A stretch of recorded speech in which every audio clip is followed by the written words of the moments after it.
Assalamualaikum warahmatullahi wabarakatuh. Jumpa lagi di channel YouTube saya Daily Bung Yus.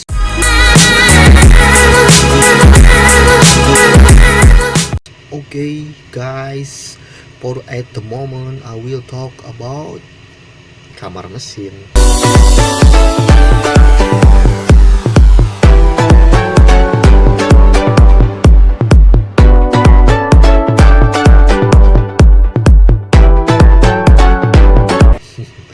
Oke, ada video untuk Anda.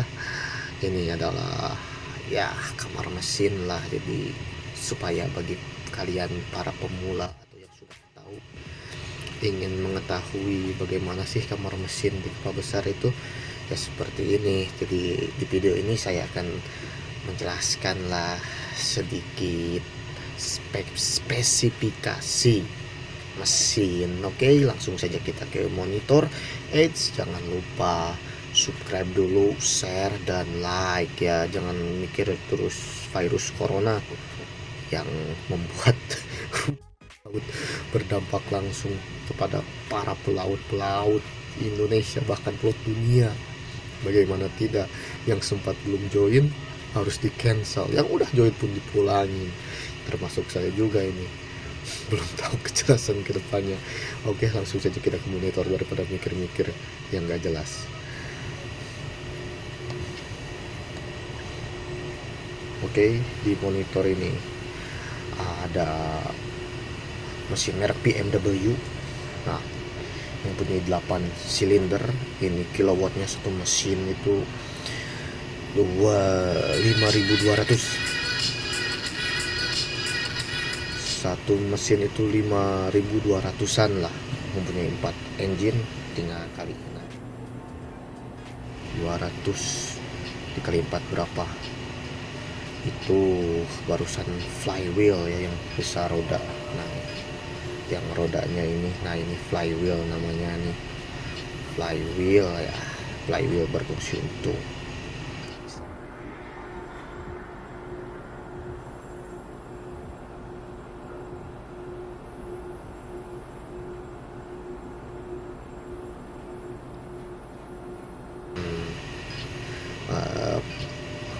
engkol ya, penyeimbang lah istilahnya, biar tidak bergetar. Ini juga mesin merek BMW 5200 kW, sudah saya jelaskan. Mempunyai posisi ya, ini disebutnya intake ya, posisi berdiri, 8 silinder.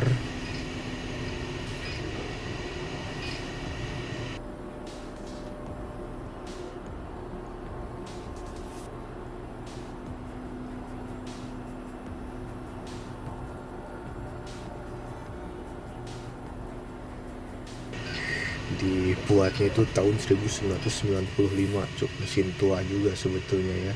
Ya emang kapal tua, sudah tahun 1995 dia pembuatannya, sudah 25 tahun melancong ke seluruh dunia.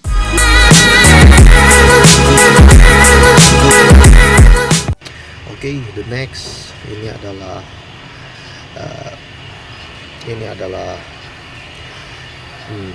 purifier room. Jadi bahan bakar ini di treatment dulu di sini sebelum masuk ke main engine. Di sini ada booster pump, ada mixing tank, ada heater juga. Jadi XPO atau yang disebut ya bahan bakarnya itu sebelum masuk ke main engine ya ke sini dulu, di treatment dulu, dipanasin dulu sampai 100 derajat Celcius. Begitu kira-kira. Nah, ini kembali ke main engine-nya lagi ya. Dan untuk pembakaran yang sempurna dan bagus memerlukan semprotan yang sangat begitu tinggi ya, dari high pressure pump yang langsung menyemprot ke silinder liner, bercampur dengan udara ya, sehingga terjadi pembakaran ya. Itu dia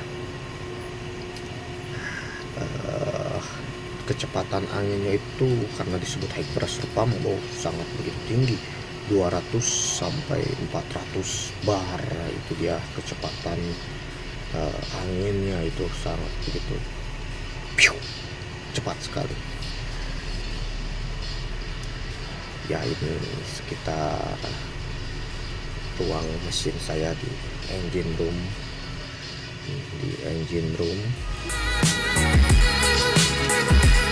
Oke. The next, ini dia purifier atau separator. Jadi ini separator itu sebelum masuk ke service tank, dari settling tank ya, sudah diperjelaskan dari sebelumnya di video saya sebelumnya. Jadi purifier ini dipanaskan hingga 80 derajat Celcius. Cara kerjanya purifier yaitu dengan cara gaya gravitasi. Bahan bakar kan lebih kekentalannya bahan bakar kan dari ininya lebih ringan daripada zat-zat yang lainnya. Jadi seperti air, slag segala macam akan dibuang ke slag tank, sementara yang sudah murni bahan bakar akan akan dialirkan ke service tank, begitu bro.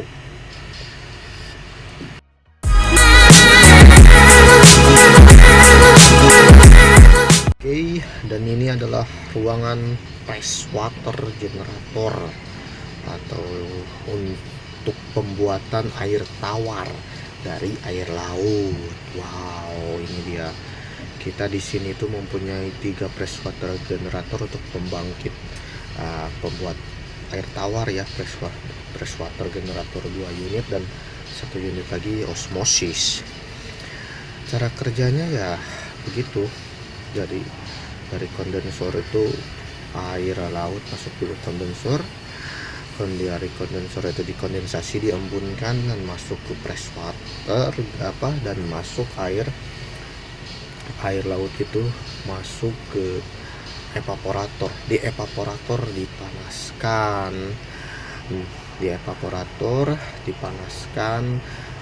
Sumber panasnya itu di sini ada 2 sumber panas ya, tapi yang sering digunakan itu sumber panas dari mesin induk.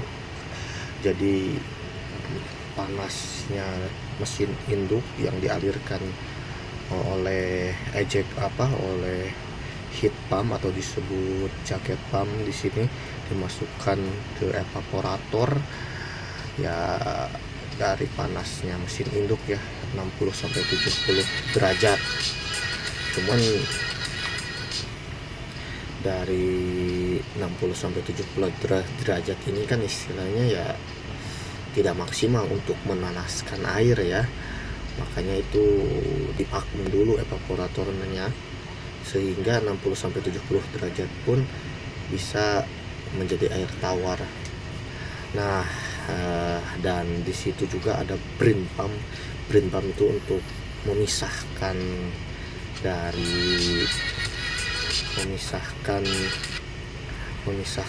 istilahnya atau bukan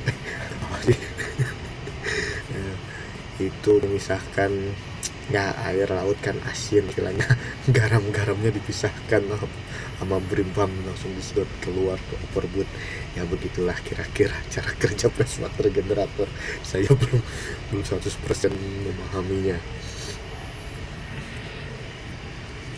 tapi ya begitulah, gak akan jauh kok dari situ cara kerjanya. The next adalah AC. Ini adalah AC ya, di sini ruang air conditioning untuk akomodasi. Sebetulnya di video saya juga sebelumnya sudah saya buat video tentang cooling system, AC system ya. Dan di sini saya akan sedikit lah menjelaskan tentang bagaimana sih cara kerja pendingin. Sebetulnya cara kerja pendingin yang di video ini saya kurang tahu juga, tapi saya akan menjelaskan pada umumnya kan. Jadi bisa dijelaskan pada umumnya AC ya simpel sih sebetulnya. AC system itu, air conditioning system itu, jadi di situ ada terbagi ya dari istilahnya ya. Cara kerja AC sebetulnya cukup sederhana dan saya akan coba menjelaskan pada umumnya, bukan yang di sini ribet, gue juga gak paham. Jadi refrigerasi ya, freon refrigerasi itu saya akan jelaskan dari kompresor ya, dari kompresor berfungsi untuk memompa aliran refrigerasi ke evaporator sana melalui sebelumnya dari kompresor itu aliran refrigerasi melalui oil separator yang berfungsi untuk memisahkan antara oli dan dan refrigerasi.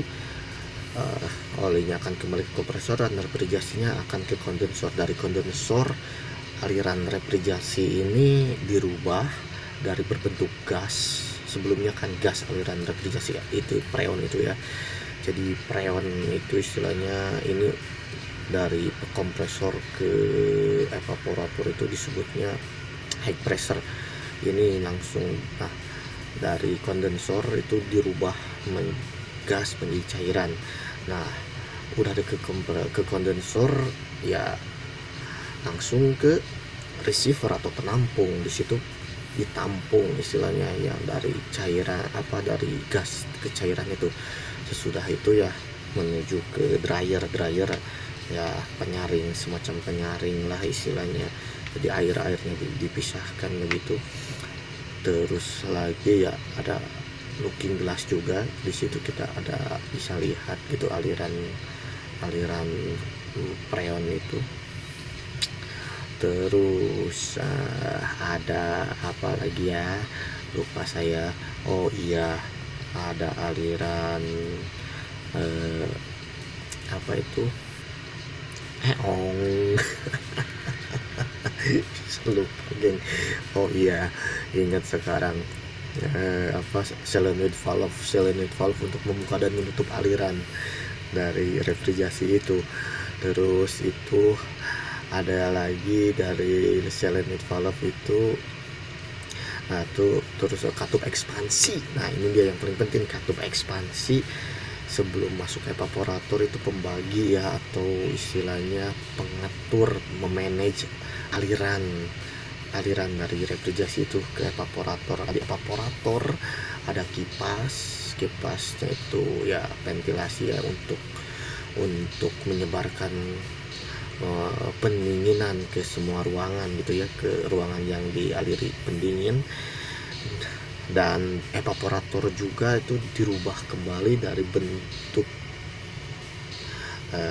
cairan ke gas. Nah begitu, dari ke kompresor itu harus berbentuk gas. Dan sebelumnya ke kompresor itu ada juga namanya itu aktuator gitu ya, supaya penyaringnya itu, supaya istilahnya penyaringannya itu istilahnya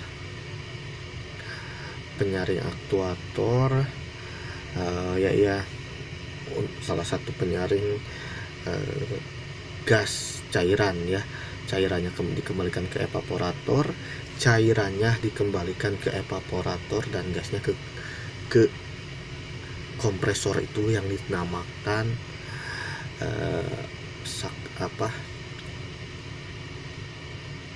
itulah yang dinamakan low pressure. Itulah yang dinamakan low pressure. Begitu bro.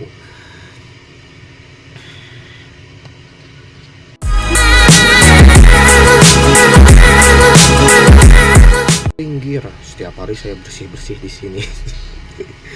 Ini steering gear itu ada 3 tipe ya, steam steering gear, electric steering gear, dan hydraulic steering gear. Dan kapal saya menggunakan hydraulic steering gear ya. Hydraulic steering gear lebih aman gitu ya daripada keduanya, daripada hydraulic